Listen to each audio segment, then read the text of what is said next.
Hi, everybody. My name is Claire Huangci. Welcome to a new episode on Adagio Live, where classical music happens. Today, I have a really great friend and an esteemed colleague, the hornist Felix Klieser. Thank you so much for joining us today, Felix. Hello. Hi. And you're coming from Hanover, right? This is where you live?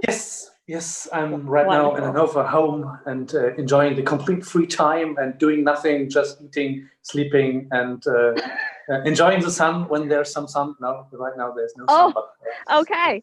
I mean, normally I was living in Hanover for 13 years and we met there all the time. But at the moment I'm in the US where it is actually very sunny and just in the backyard. So great. So, as you can see, it's really summer here now. So typical Felix, American, you steal everything. America first. What? Okay, let's not go there. But Felix, tell us a little bit just about how things have been. You've been now starting to perform. Like, I saw recently you had a very interesting concert in a drive-in keynote. I'm doing nothing. I think till I started. I had my last concert in the middle of March, so I the last concert was in Cologne with the Deutschlandfunk, and it was even with the audience just for the radio. But this was this Deutschlandfunk, was this before everything was locked down? So it was it? I think it was really completely at the beginning of the lockdown. So I had the last real concert I had at the 8th of March. So in Wiesbaden, and I was not caring so much about this virus. I was thinking, there are some people there a little bit afraid. Okay, no problem. And then I had to play in Salzburg, so I had to fly 2 days after the concert to Salzburg, and then I arrived in Salzburg, and then there was a decision of the government that it was not allowed to play a concert with more than 1,000 people.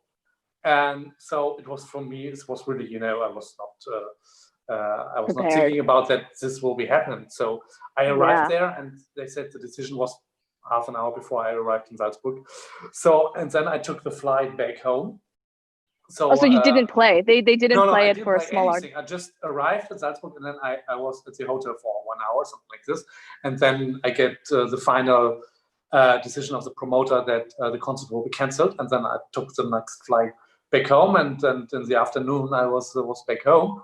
And yes, since this time I'm at home, and said I had one drive-in concert, but this is not, it's not like normal. You're playing concerts and you come, maybe you're traveling to the next concert, or you're coming home for 1 day and practicing. Of course. And then you go to the next concert, and we are really busy and traveling. Yeah. So it was just one concert. So it was very nice. It's quite amazing. I mean, in the past, I remember it was quite difficult, yes, for both of us to meet, even just finding time in our schedules, because you would always be away, sometimes I'd be away, and we live in the same city, but even then it was very hard to find. And then now we're all in the same place, but still it's very hard to meet because of all the social distancing. It's a new way of life, I guess, so to say. And it's interesting because I was also in Salzburg in the very beginning of March. That was actually my very last concert, and this was still the beginning. So of course people were starting to get worried, and people were talking about it. And I had been following, of course, the news first when things started in Asia, and then I was wondering, like, is this really going to become so bad that it's going to get locked down? I told myself, no, like, stay optimistic. But yeah, that was then the last. Yeah, it was really funny. So I was in January. I was in Prague, and I had a concert there with a string quartet, and they told me, "Wow, there's a virus in China. It's really dangerous." And I said, "Okay, interesting. A virus in China. It's some special news." I was never interested. And 2 months later, everything is cancelled. It was really funny. So of course, for me, it was slightly different because I have relatives in China, and and this started. I remember I had even a request to play in Wuhan this year in June, and this request came in December. So at that time, I think the virus was maybe just starting out in Wuhan, and no one really took it quite seriously yet. But then after 2 weeks that they had sent me this little kind of question, everything was locked down in Wuhan. And that's when I started realizing that things could get bad, just because I heard about it from firsthand experiences of people there. I don't have relatives there, but I had some relatives in Beijing, which was completely locked down. And my grandparents, they told me about it, and it was the beginning. I couldn't quite understand it, but when it started happening in Europe and then here in the States, I had an inkling of what it would be like, let's say. But anyway, enough like sad talk. It's great that slowly, I think things are starting to pick up again, and I'm sure there are more opportunities that are going to come in the summer. So yeah, I think so too. Wonderful. So we will be discussing today a very special piece, of course, for Felix, for hornists around the world, but for me also, the Brahms Horn Trio is one of my very favorite works to play, one of my very favorite chamber works. But I'd love to hear a little bit about you, Felix. You've recorded this work, and this is going to be demonstrated a lot today in our conversation. We're going to be playing excerpts from your CD of horn trios with Brahms as kind of the centerpiece of the whole album.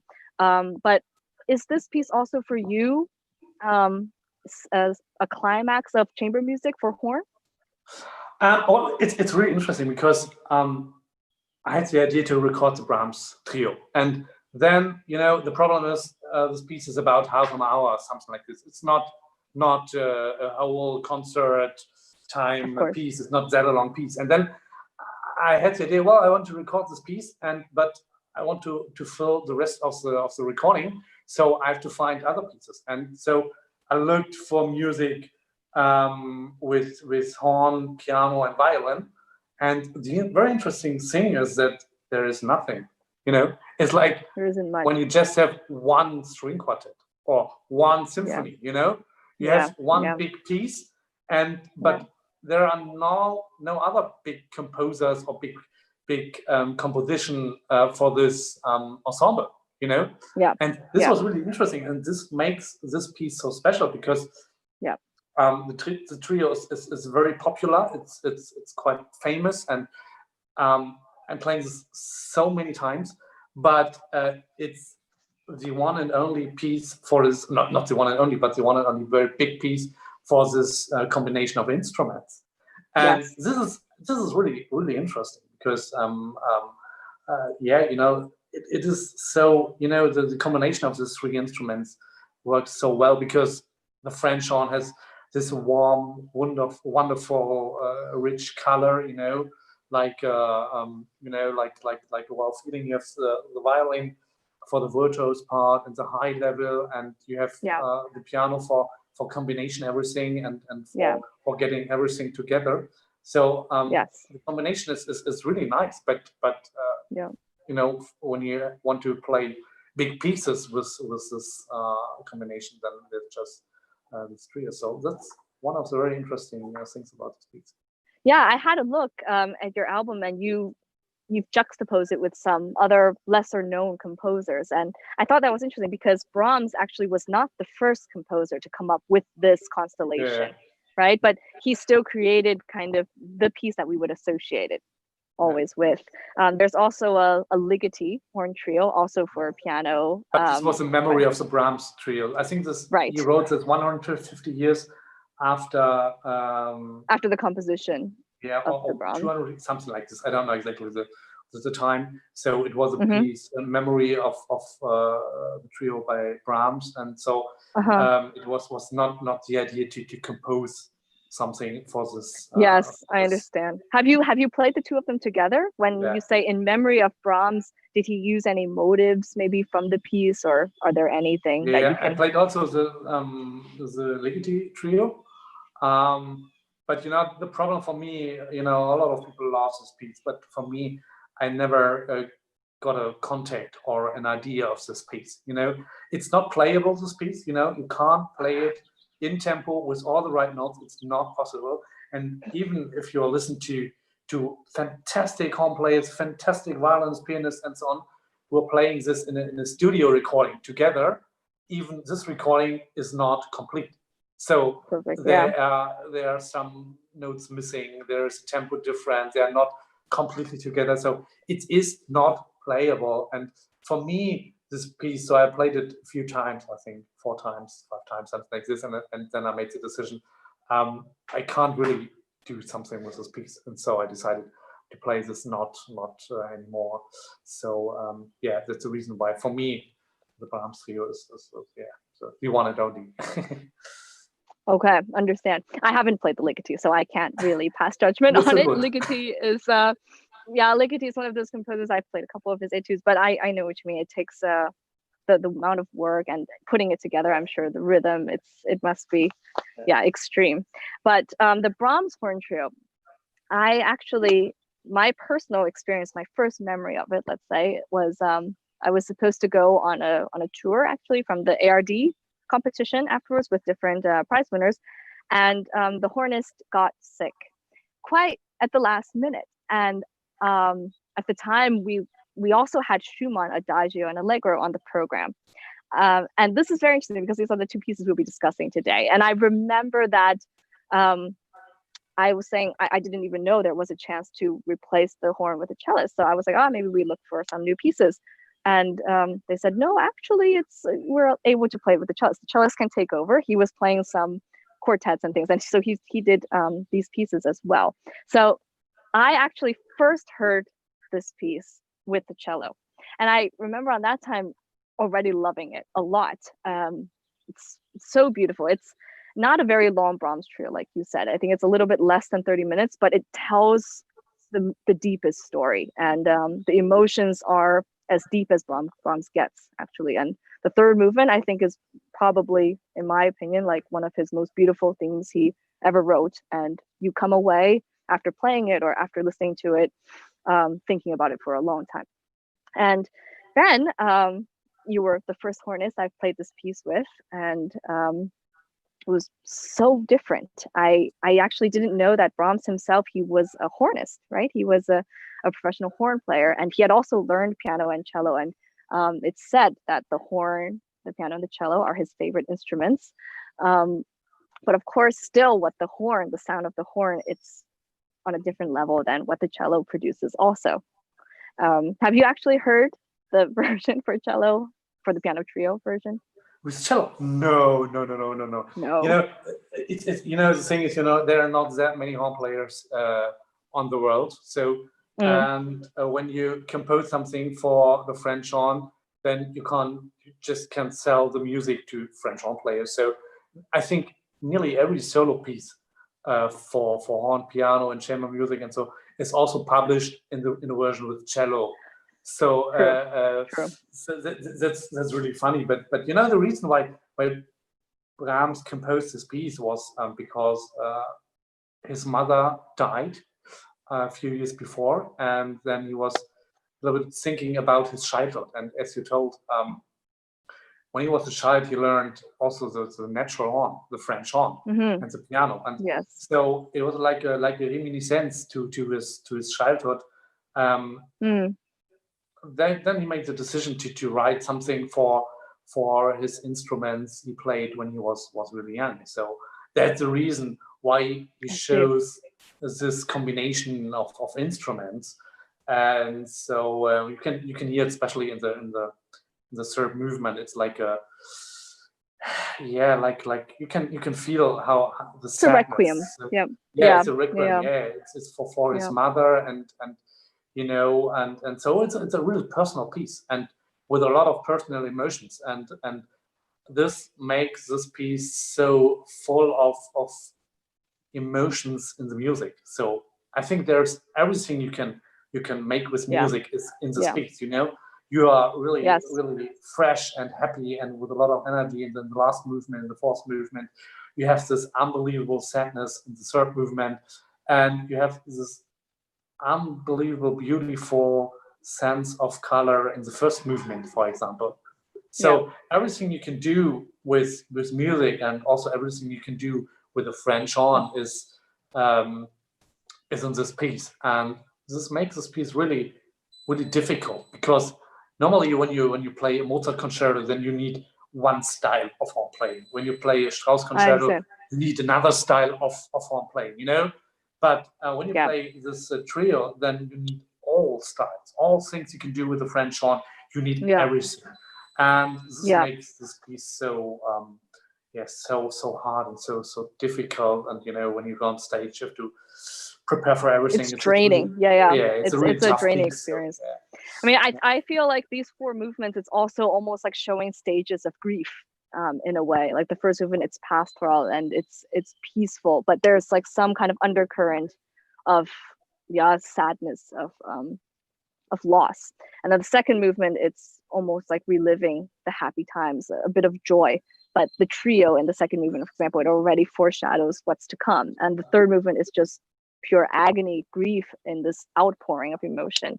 And in the last movement, it's almost like a triumphant return and being grateful, perhaps for what was there, and then just looking forward a bit into the future. So it is almost like a lifetime work. And like you said, I'm sure it demonstrates every facet of horn playing, but it also demonstrates a lot about life in general. And now, as I'm getting older, I see that much more. I revisited this piece before we talked about it. Of course, I listened to it, and I see it in a very different way, of course, than when I first played it at the age of like 21 or 22. It seemed just difficult. I remember that looking at the second and fourth movement, it was like, this is really hard stuff. I mean, Brahms, I always knew when he writes any music, whether it be solo or chamber, one cannot differentiate that like chamber music would be any easier from a technical standpoint than solo. But as a hornist, is it comfortable to play? Because he wrote this actually for the natural horn, right? I actually didn't know so much about the difference of the natural horn and then the more modern French horn with the valves. Maybe you can explain a little bit about that. Well, yeah, you have to know when the time of, for example, Mozart, Haydn, the classical period. In this time, the French horn has not the valves. You can see that there are 3 keys, and with the 3 keys, you can play everything on the instrument. But 200 years ago, there was not the possibility, so no one invited the valves before. So it was just possible to play the natural harmonics on this instrument. And in the year 1815, there was one creator of instruments who had the idea to create valves, to get the possibility not just to play the natural harmonics, also other notes. And this developing was really, really quick. So in the beginning, no one was really sure whether this will be work or whether the sound quality would be the same, or is it just, just a fun thing, some special guys are playing this instrument and the rest will play on the natural one. But in the year 1865, when Brahms composed the trio, then in this period, every horn player played the modern instrument. So, Brahms was one of the composers who never accepted this new instrument till he died. So he also in his symphonies, also in the chamber music, everywhere where you can find the French horn in his music, he wanted that it will be played on natural horn.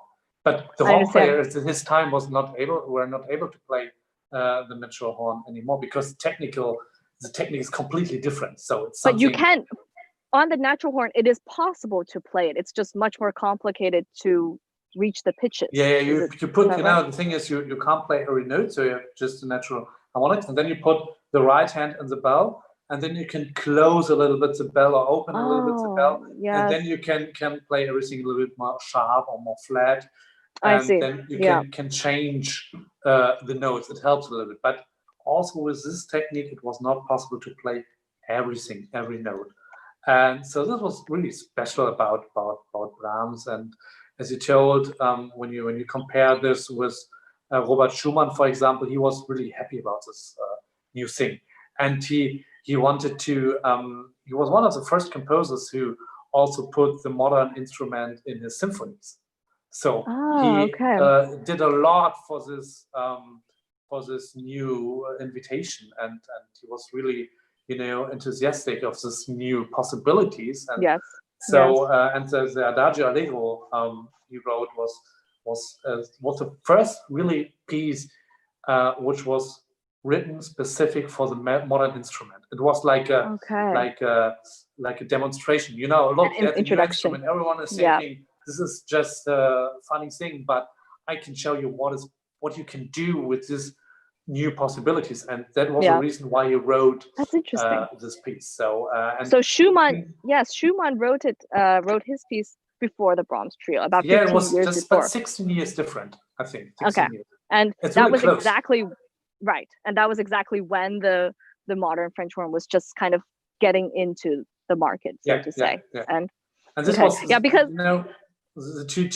the two ways of thinking with this new stuff, like when you have something in a car which is also able to fly or something like this, you know, then there are always a lot of people think, well, this is a great thing and we should support it and we should give it a chance. And there's another group of persons who say, no, the old one is better, the old one is great. And so that's really interesting, because Brahms was the old way of thinking, and Schumann was the modern way, and they lived at the same time and they composed at the same time for the French horn, but the way they saw this instrument was completely different.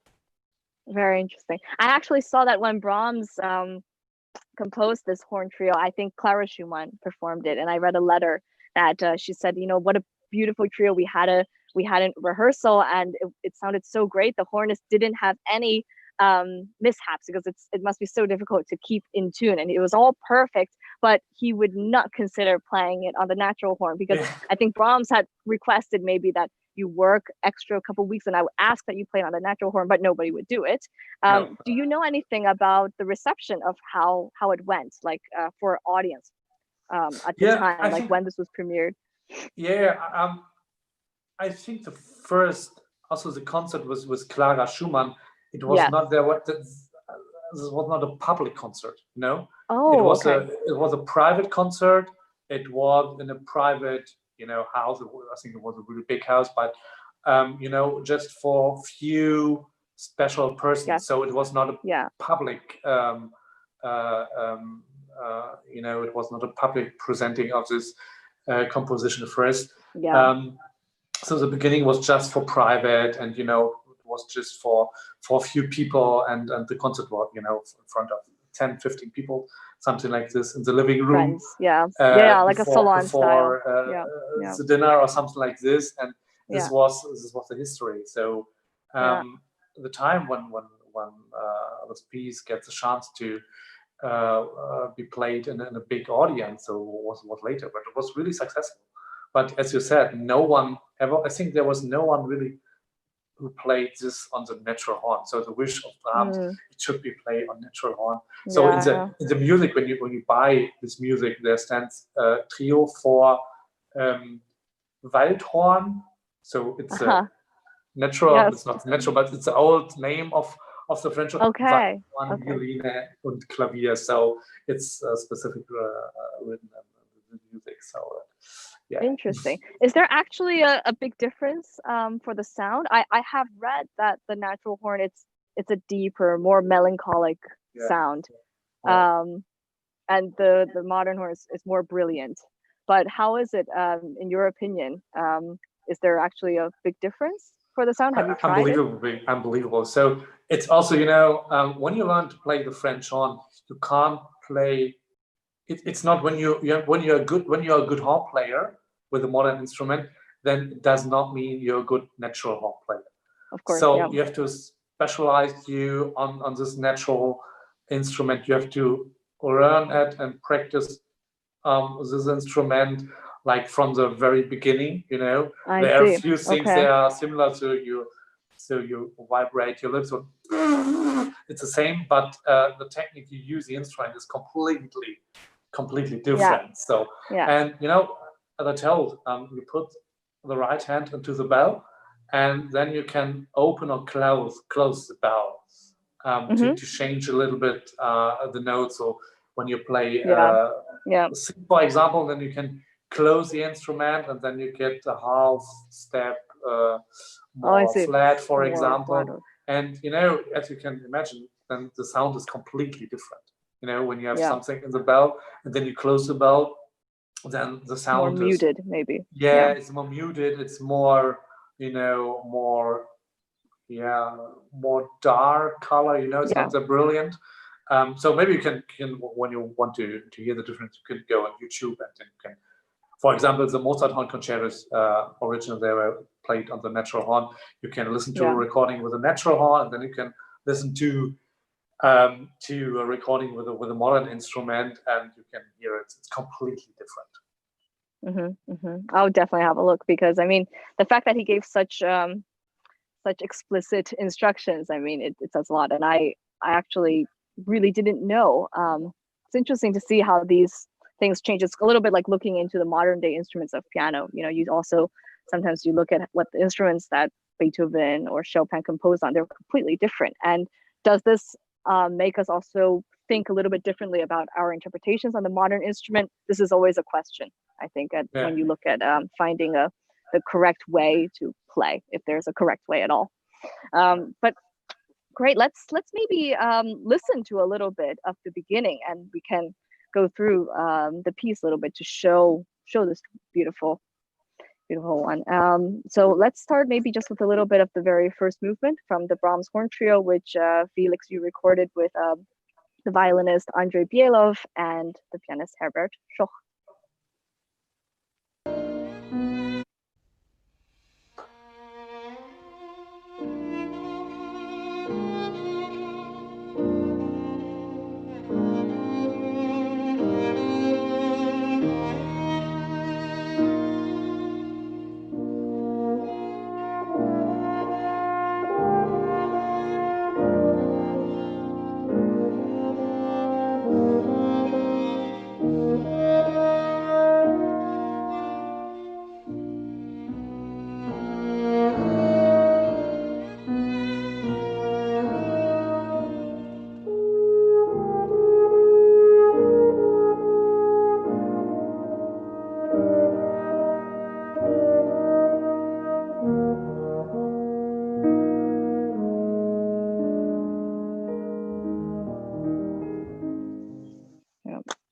Beautiful. It's sad. It's very interesting because you're sitting in the nature, and the story that's what I was just gonna say.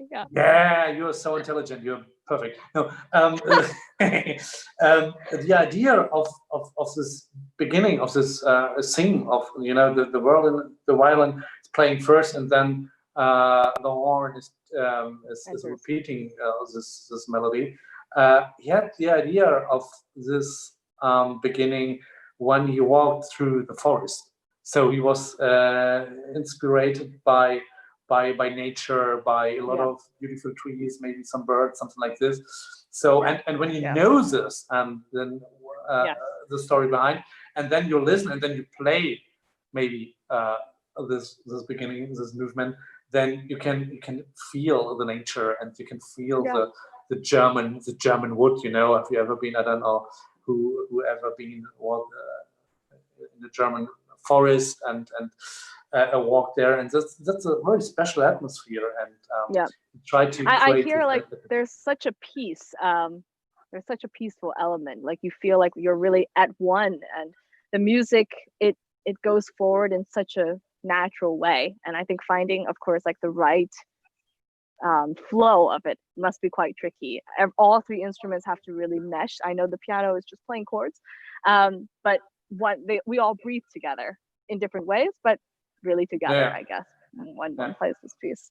And in form, I think the first movement is also quite interesting in general. It's not the normal sonata form. It's a little bit more like a rhapsodic fantasy, I would say, right? It's two themes which are juxtaposed together. There's this very calm, peaceful, serene theme, what we just heard. And then it goes into a little bit more agitato. And these two themes are just back and forth. So there's these two parts. They're each played twice, and then the movement is it ends kind of peacefully. And I don't know if this is a form that he used a lot, but it's not what he did for other trios, the other piano trios, for example. And from the first movement, we go into the second, which is a scherzo. It's a lot more energetic, I'd say. Here, the piano actually has to really work a bit. And it has such a beautiful trio, which I just want to highlight a little bit because there's a theme, a piece which Brahms wrote for piano called Albumblatt, and he had written this theme 12 years ago. It's simply one piece of paper with a kind of simple theme, and this is exactly the theme which is used in this trio in a different tone, but in a different tone art, so different key. But it's interesting how he decided to take that one theme from 12 years and put it into this one. I don't know how long this composition process was of writing this trio, but it must have been a couple years, right? When he was composing this horn trio. So he must have been looking through his other inspirations. And I thought it would be interesting that we listen to just a little bit of this trio moment in the second movement, which brings us very much into the atmosphere of the third movement. So the trio from second movement of Brahms' horn trio.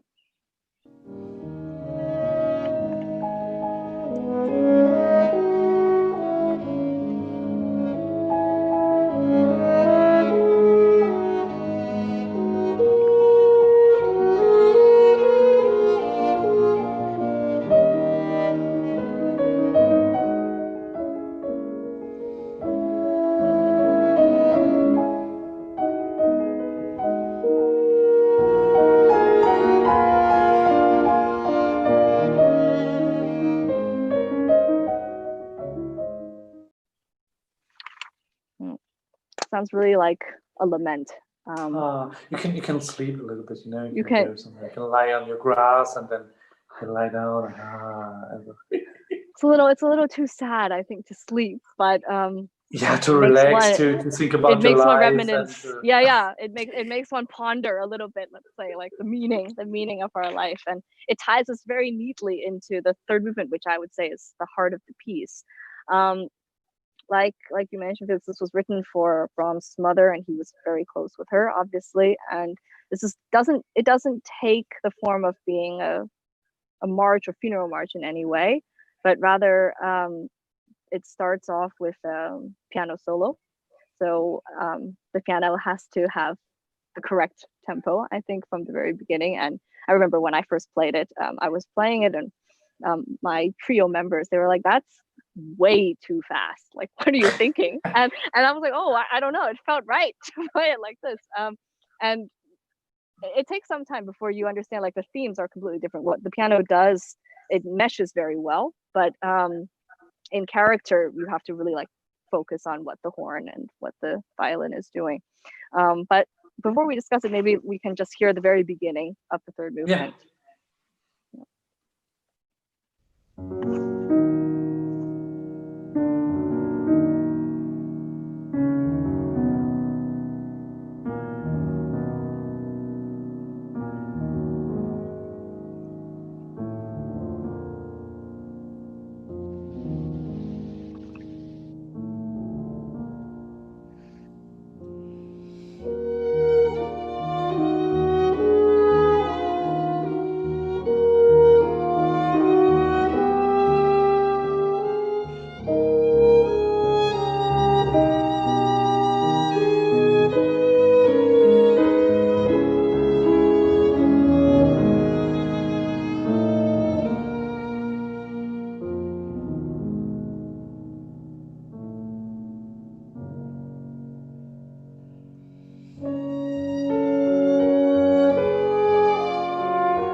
Yeah, that's a movement we discussed before. That is a kind of a requiem for his mother and a reminiscence of his childhood, and everything of sadness is there. And so the beginning is really sad and really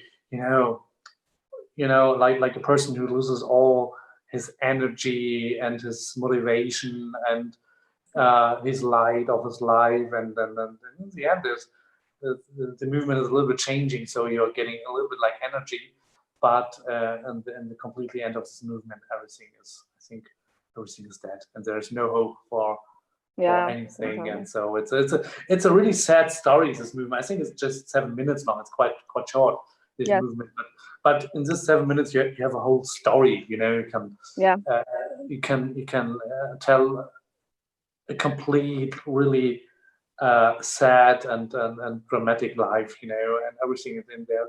So this is one of my favorite movements of the whole horn repertoire, including all the concertos, chamber music, solo pieces.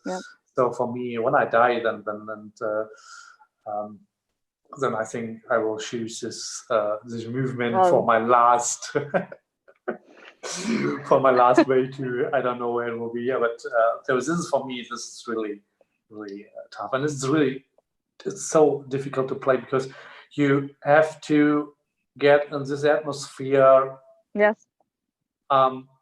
really quick. You know, you're going on stage and you play the first movement and the second movement. You know, we had a little excerpt from the trio part, but the rest of the second movement is really full of energy. It's con brio, it's really quick, and then you have to be, from the very first bar, you have to be in this atmosphere. It's really difficult when you play this in a concert. Yes, I wanted to ask, because I know how it is in concert, but there's also this kind of, you know, we have this adrenaline in a concert where I always like to think that for musicians, things happen in a concert. For us, the time passes slower than maybe for other people. Like our senses are heightened, and we're able to change things in a millisecond, where normally, I guess, without this energy, without this tension, it takes more time. But I wanted to ask, how was it in the recording? How was the whole process? Do you remember this movement specifically, how you guys went about doing it? Did you play it several times as a complete piece, or like how did you find this? Well, I think for me, recording is a bit easier because you have a little bit more time. You know, you play it once through, and then you go and listen to the recording, and then you can hear which things are good hearable, which is not so good, why is the color good, what do you want to change, and then you are getting in this atmosphere, you know, and then it's easier to record it. Then you have the chance to play a second time or third time, and then you can do some correction. But a recording session for this movement is easier. But as you told, when you go on stage, you have just one chance, and you have just one chance for the tempo, for example. The tempo is really, really important. When you're a little bit too fast, then the atmosphere is not there. It's a little bit like a boring piece. When you are playing too slow, then it's like there are no connections. You know, there's no phrase, there's no line, there's nothing. It's just note by note played, you know. So you have to get the right tempo from the very beginning, and you just have one chance. And when you get the right atmosphere from the beginning, then it will be fantastic. If not, then it's just a normal movement, and it's a little boring. So I think for me, recording situation is much easier than the concert situation. Okay, interesting. Because I would imagine this is one of those movements where there's so much tension, you're giving so much that each time you play it, it is this draining experience that we talked about already, like a small one within this movement. And then to create the perfect interpretation that we often try to strive for in making a CD recording, it must have been, after you finish this movement, I imagine there had to be a kind of long break. I can't imagine that after this movement you go into the fourth movement. That's very you know, it's so, you know, a recording situation. Have you ever recorded this piece? No, this piece I've not recorded. I've just in concert situation. I did it just one time. Maybe I'll do it in my the rest of the life once again. Maybe yes, maybe no, I don't know. But you are right. But you know, when you record a piece, then for me it's a completely different way of working than in a concert. You know, you can concentrate on specific things. You can try it again. You can play it again and again and try to get, it's like an actor when you when you play something in a movie and you have to play a person who's really sad or is in a specific situation of his or her life, then you have to create it from nothing, because in real life you're not feeling, you're not having these emotions. Of course. You have to create it, and when you're on a recording session, you can get your time to create this feeling, and you can create this situation, and you can come in, and this is, this technical. It's not that difficult, for us. You have to you have a good technical for your airstream, something like this, but it's not a technical high class movement. Everything which is challenging you in this piece is to create the emotion, to create the atmosphere, and that's the reason why for me a recording situation is easy. You can get in this feeling. You have your time. And in the concert is, you're sitting on stage, there are sitting people in front of you. The atmosphere around is really boring. There's a room with a lot of chairs. There is a lot of light, but there's no, you're not you're not in a real life situation, and you have to create by yourself, and this makes this movement so difficult. I would like to just highlight this this climax of this movement, which is almost like a cry to the heavens. When I hear it, it's almost like, you ask, why has this happened? And there's such a desperate note to it, and it was really beautiful. So in this recording, so I wanted just to hear a little bit still from this movement, but towards the end.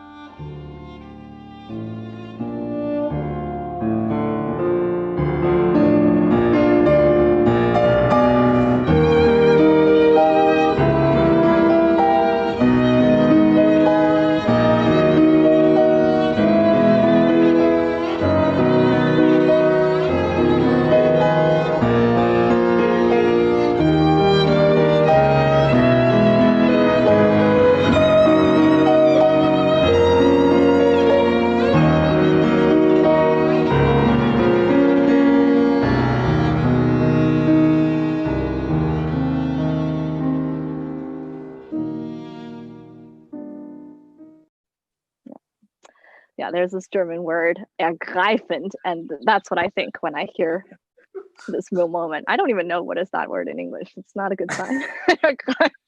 Touching? No, it's not the same. But it really gets me. And I think in this piece there's so many beautiful moments throughout the trio. I mean, like in every movement. But this is the one that for me, after hearing it or after playing, this is the moment that I think of is the most emotional. Clearly, it's the heart. And I think for all of us as performers and of listeners that maybe we'll also play it differently, or we'll hear it differently now also after this whole situation. So after this really traumatic, very agonizing third movement, we enter the fourth movement, which is so different in character. It starts off with this kind of bubbly rhythm, almost like a little hunting call in terms of the rhythm, but looking forward in a positive way. And I think that's kind of what makes the whole piece also, it rounds it off in a perfect way. Was there anything you'd like to add for that movement before we listen to? Well, the thing is, we all had this really singing, the horn in the first, second, and third movement is used like a singing instrument, like a singer. You have long lines. You have all the character sings, which makes the character of a romantic horn. And the last movement is like a reminiscence of the beginning, like because it's like a hunting. In the beginning, the French horn was not a concert instrument. It was just for hunting signals, calls, for hunting signals, and so on. And in this third movement, you have like a lot of fanfare and something like this. So you have all these things where the French horn comes from, and but that's, you know, when you compare it with the horn concertos by Mozart, for example, the third movements are all in this style. But for Brahms and the Romantic period, it's something special and not that normal. So you will never find this kind of music in the music of Schumann, for example, or Schubert, or something like this. They all use the French horn in the modern way, with a melody, with a singing element, with a beautiful color of sound, and so on. And so that's a special thing about there's something wrong with the connection. I'm not sure on which side. Oh, yeah.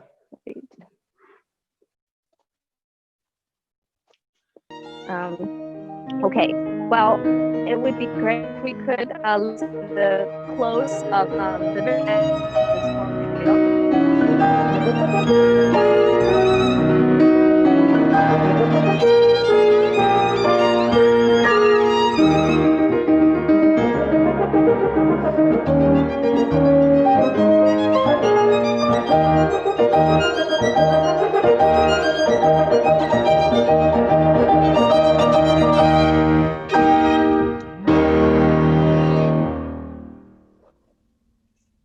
Yeah.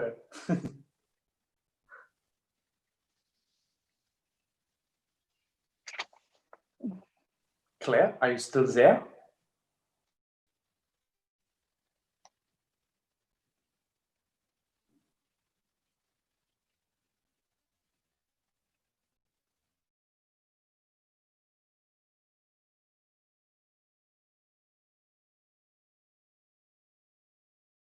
Oh, okay. I have to end the show. I'm really excited. I have to end the show. So yes, I want to say a big thanks. We are on the end of our wonderful and deep conversation. So Claire, I don't know, she has some problems with her Wi-Fi connection. So thank you very much for your time, and yes, for your attention. And I'm so sorry. Looks like you are there. You are there again. Okay. I must have disappeared with the thing. I don't know. Did we listen to the ending of the trio? Yeah, everything was nice. Oh, I had to, I wanted to try. I wanted to try to end the whole show, but no, you can do it for me. It's your job. I'm just your guest. It's your job. Oh well, it was great, Felix. Thank you so much. We did not get a chance to discuss the Schumann Adagio Allegro, but we touched on Schumann a little bit. And please feel free to listen into the playlist which we put together for you, which includes the Schumann Adagio Allegro with Felix's Reveries CD, as well as his horn trios, different horn trios, plus the entire Brahms, of course, and we also put together a few other pieces, which makes for a nice listening. And Felix, what a pleasure to talk to you. Thank you so much for your insightful comments, and also about the personal experiences. That was all very interesting. And can't wait to see you again, to work with you again. And yeah, thank you for joining us. Thank you very much. Bye-bye, and enjoy your sun. It's beautiful. Oh, thank you so much. Yeah, thanks for tuning in, everybody, on Adagio Live, where classical music happens, and see you hopefully soon.